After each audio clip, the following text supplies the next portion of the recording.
Hello friends, welcome to the video on the topic of the pituitary gland. ये video जो मैं आपके लिए लेकर आई हूँ, it will be of help to first year students also in their physiology and also for third year students. जब आप पिट्यूटरी ग्लैंड के बारे में पढ़ेंगे तब आपको ये थोड़ा सा रिवाइज करना होगा, तो उस समय भी आपको ये बहुत हेल्पफुल रहेगा। So let's start. Pituitary gland, इसको हाइपोफाइसिस कहा जाता है। हाइपोफाइसिस, हाइपो का मतलब होता है अंडर एंड फाइसिस का to grow. So this is important, जिसके अंडर हमारी ग्रोथ होती है, क्योंकि हमारे इस पिट्यूटरी ग्लैंड से बहुत सारे हार्मोन्स निकलते हैं, वो हम सब डिटेल पढ़ेंगे। एंटीरियर पिट्यूटरी से 6 मेजर हार्मोन्स निकलते हैं, पोस्टीरियर पिट्यूटरी से 2 मेजर हार्मोन्स निकलते हैं, और वो ओवरऑल हमारे बॉडी का सारा जो होम्योस्टेसिस है उसको मेंटेन करके रखते हैं। So this pituitary gland is very important, that's why इसको काफ़ी अच्छे से पूछा जाता है एग्ज़ाम्स में, और आपको पता भी होना चाहिए, क्योंकि इसके बगैर आप हार्मोन्स को समझ नहीं सकते हैं। तो सबसे पहले मैं बताऊंगी जो पिट्यूटरी ग्लैंड है उसको हम कहते हैं hypophysis, another name. So this pituitary gland, it is divided into an anterior pituitary and a posterior pituitary gland, anterior pituitary gland and posterior pituitary, anterior and posterior। जो anterior pituitary है उसको हम another name is adenohypophysis and posterior pituitary is neurohypophysis। तो क्योंकि आपका ये जो anterior और posterior जो हम इसको बोलते हैं, ये केवल एक आपका structural difference ही नहीं है, the difference also is from embryological origin की वजह से भी डिफरेंस है, साथ ही साथ इनका जो फंक्शन है उसकी वजह से भी डिफरेंस है, और ये किस तरीके से हाइपोथैलेमस से लिंक है उसमें भी इसका डिफरेंस है। So you have to understand anterior pituitary, posterior pituitary. Anterior pituitary is known as adenohypophysis, posterior pituitary is known as neurohypophysis. थोड़ा थोड़ा सा आपको अब नाम से समझ में आ गया होगा कि इनमें क्या क्या डिफरेंस है। एडिनोहाइपोफाइसिस और न्यूरोहाइपोफाइसिस के बीच में एक अवस्कुलर सेपरेशन होता है, उसको कहते हैं पार्स इंटरमीडिया। इन ह्यूमन ये पार्स इंटरमीडिया जो है, this is not very much developed, in other animals it is very much developed. So ये पार्स इंटरमीडिया के बारे में आपको ये इसलिए पता होना चाहिए क्योंकि ये दोनों को डिवाइड करता है, and this is avascular structure. Otherwise जो आपकी पिट्यूटरी ग्लैंड है, it is a very vascular structure. दोनों को बीच में एक avascular structure pars intermedia separate करता है। So this can be asked in your MCQ और in your viva also. So Rathke's, ये एडिनोहाइपोफाइसिस यानी कि एंटीरियर पिट्यूटरी का डेवलपमेंट कहाँ से आता है? It is invagination from the Rathke's pouch. So this is a MCQ question. कहाँ से आता है ये? नेजोफेरिंग से आता है, दिस कम्स फ्रॉम, और इसीलिए इसमें आपका जो एपिथेलॉइड नेचर है वो पता चलता है कि क्यों एंटीरियर पिट्यूटरी का एपिथेलॉइड नेचर है। ये आपको नेजोफेरिंजियल इन्वेजिनेशन रैथकेस पाउच से आता है। तो बिल्कुल हमें भी पता है, क्योंकि ये सारा आपका पैरानेजल के आसपास है, वहाँ से ये आपको एंटीरियर पिट्यूटरी इन्वेजिनेट होके वहाँ तक पहुँचता है। डिटेल आपको एम्ब्रियोलॉजी में मिलेगी। और जो आपका न्यूरोहाइपोफाइसिस है, that is posterior pituitary, it is a down growth from the hypothalamus itself. So it is इसमें बहुत सारे ग्लायल सेल्स प्रेजेंट होते हैं, दैट्स वाई, क्योंकि इसकी ओरिजिन आपकी कहाँ से है? हाइपोथैलेमस से ही आपका एक डाउन ग्रोथ होती है, and it takes the form of posterior pituitary. और आपका रैथकेस पाउच से जो आपकी फेरिंजियल नेजोफेरिंजियल पार्ट से आता है, this is a anterior pituitary. So pituitary का जो 6 major peptide hormones anterior pituitary से निकलते हैं, 6 major, and most of important is all of them are peptide hormones. ये याद रखने की चीज़ है, MCQ में इसको घुमा फिरा के पूछा जा सकता है। और पोस्टीरियर पिट्यूटरी से 2 पेप्टाइड हार्मोन्स निकलते हैं। कमिंग टू नेक्स्ट पार्ट, जो एंटीरियर पिट्यूटरी होता है उसमें हमने देखा कि 6 पेप्टाइड हार्मोन सिक्रीट होते हैं, बट देयर आर दीज 6 जो आपके हार्मोन्स हैं, they are secreted from different kind of cells. तो उनके नाम है, this can be asked in your MCQ और in your short note also. तो सबसे पहले हम पढ़ेंगे सोमेटोट्रॉप्स, क्योंकि ये almost 30 to 40% of the cells of anterior pituitary होते हैं। So these somatotrophs this are acidophilic in nature and they secrete growth hormone. तो 30 to 40% फंक्शन जो है आपका, it is for secretion of growth hormone. Now corticotrophs, they are around 20% cells and they secrete ACTH. Then thyrotrophs, they all, बाकी के जो हैं ये they are all 2 to 5%. So thyrotrophs, they secrete TSH. गोनेडोट्रॉप्स से दो तरीके के हार्मोन निकलते हैं, FSH और LH, एंड लेक्टोट्रॉप से निकलता है prolactin. Now one by one, growth hormone is, हम आगे डिटेल में इसके ऊपर पूरा एक डेडिकेटेड चैप्टर है। सो ग्रोथ हार्मोन जो है सबसे ज़्यादा सोमेटोट्रॉप्स प्रेजेंट होते हैं। This can be asked in your MCQ, almost 30 to 40%, and मतलब almost 1/3 of the anterior pituitary gland क्या है, सोमेटोट्रॉप से बना हुआ है, वो they secrete growth hormone. Now 1/5 of the pituitary gland is made up of corticotrophs and they secrete ACTH. बाकी का 2 to 5% थायरोट्रॉप, गोनेडोट्रॉप एंड लेक्टोट्रॉप्स ईच होते हैं। थायरोट्रॉप से TSH निकलता है, ये ACTH जो काम करता है ये आपका कॉर्टिसोल के लिए काम करता है। TSH जो है ये आपका थायराइड ग्लैंड पे काम करता है, वहाँ से आपके थायराइड हार्मोन से रिलीज कराता है। FSH और LH, they are secreted from gonadotroph. Single kind of cells, they secrete 2 kind of peptide hormones. FSH follicle stimulating hormone and LH luteinizing hormone. ये भी पूरा डिटेल हम अलग से पढ़ेंगे। मेल फीमेल दोनों में निकलते हैं एंड दे आर, जब ये आपके सारे पैरामीटर्स नॉर्मल होते हैं, they help in ovulation and also in sperm production. और लेक्टोट्रॉप्स जो है दे सिक्रीट प्रोलैक्टिन, और प्रोलैक्टिन जो है मेजर हार्मोन है फॉर ड्यूरिंग लैक्टेशन। आपके लेक्टोट्रॉप्स और प्रोलैक्टिन का मेन पर्पस आपका तब सॉल्व होता है। Somatotrophs they are acidophilic in nature, ये हमें, और जब कोई आपका सोमेटोट्रॉप से जब ग्रोथ स्टार्ट होती है, कोई ट्यूमर स्टार्ट होता है, तो उसको हम एसिडोफिलिक ट्यूमर भी कह सकते हैं।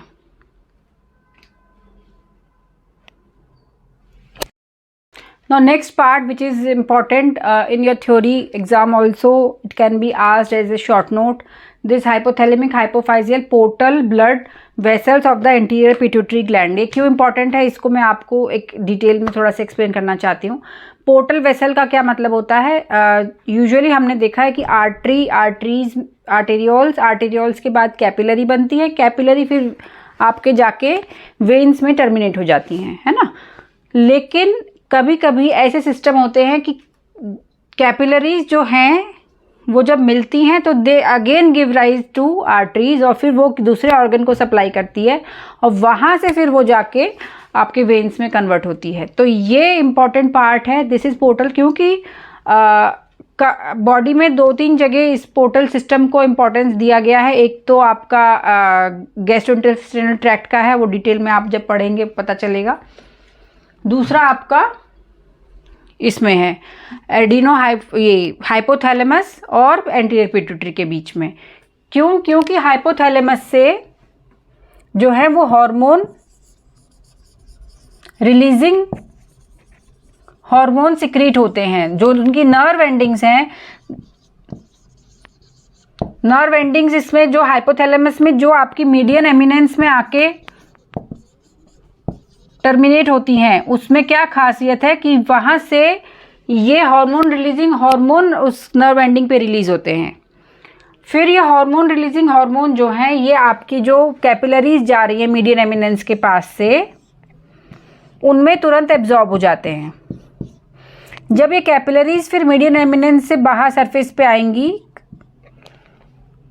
फिर वो जो आपका हाइपोफाइजियल जो पिट्यूटरी स्टॉक है उससे होते हुए ये फिर नीचे जाके आपकी एंटीरियर पिट्यूटरी को सप्लाई करेंगी, ये फिर आपकी कैपिलरीज में कन्वर्ट हो जाएंगी। और जो ये हार्मोन रिलीजिंग हार्मोन लेकर आई है मीडियन एमिनेंस हाइपोथैलेमस के, वो वहाँ एब्जॉर्ब हो जाता है और वो वहाँ पे काम करता है, वो उन सेल्स पे जाके काम करता है और उन हार्मोन्स को सिक्रीट करने में हेल्प करता है। So this is the portal system और मीडियन जो हाइपोथैलेमस एंटीरियर पिट्यूटरी में है, this is not in posterior pituitary. Posterior pituitary में क्या होता है, डायरेक्ट जो न्यूरल टिश्यू है हाइपोथैलेमस का, क्योंकि हमने देखा है एम्ब्रियोलॉजिकली उसकी ग्रोथ कहाँ से हुई है, it is a down growth from the hypothalamus itself. तो वहाँ से जो आपका न्यूरोनल टिश्यू आ रहा है वो आके आपका थ्रू द पिट्यूटरी स्टॉक वहाँ पे आपको आके स्टिमुलेट करता है ये ACTH वासोप्रेसिन और ऑक्सीटोसिन हार्मोन वहाँ से रिलीज होते हैं। तो ये तो डायरेक्ट कंट्रोल में है हाइपोथैलेमस के, लेकिन जो एंटीरियर पिट्यूटरी है हमारा, it is not in the direct control.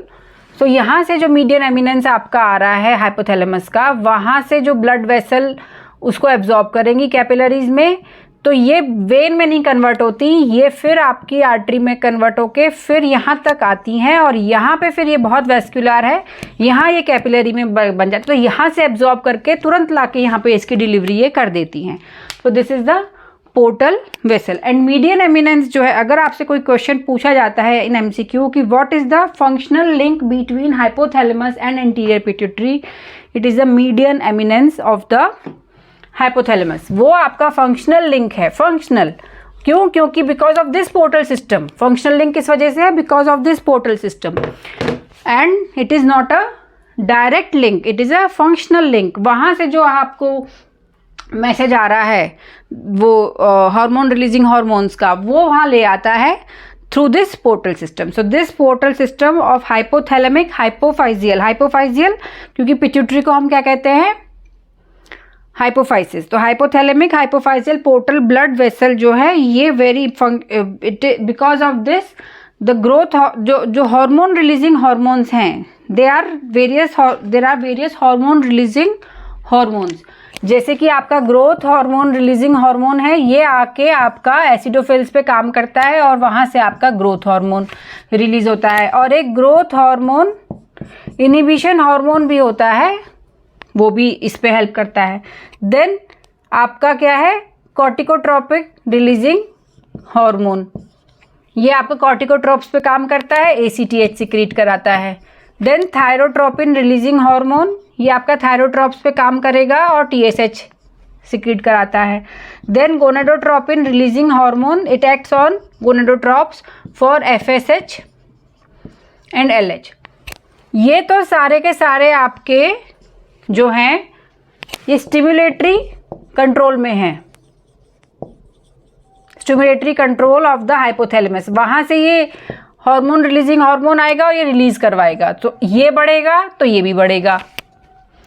But in case of prolactin केवल उसका ही उल्टा है। प्रोलैक्टिन जो है वो इनहिबिटरी कंट्रोल में है। And this can be asked in your MCQ, क्योंकि ये एक अलग चीज़ है और पता होनी चाहिए कि क्यों है, और ट्रीटमेंट भी उसका उसी के ऊपर डिपेंड होता है। इनहिबिटरी कंट्रोल में है। डोपामिन जो है, now it has been identified कि dopamine is the prolactin inhibitory hormone, जिसे हम कहते थे प्रोलैक्टिन इनहिबिटरी फैक्टर कह लो, दैट इज डोपामिन। तो डोपामिन हाइपोथैलेमस से थ्रू दिस पोर्टल वेसल आपका एंटीरियर पिट्यूटरी पे आ रहा है, और जब ये डोपामिन बढ़ता है it inhibits the release of prolactin, so it is under the inhibitory control। इसीलिए पिछले वीडियो में मैंने आपको जब बताया था कि अगर नॉन फंक्शनिंग मैक्रोएडिनोमा भी है आपका पिट्यूटरी का, एंटीरियर पिट्यूटरी का, और वो आपका अगर सपोज इस स्टॉक को कंप्रेस कर रहा है, तो आपका क्योंकि डोपामिन इनहिबिटरी कंट्रोल के लिए जो आ रहा है डोपामिन वहाँ से वो नहीं आएगा और इसलिए प्रोलैक्टिन बढ़ जाएगा।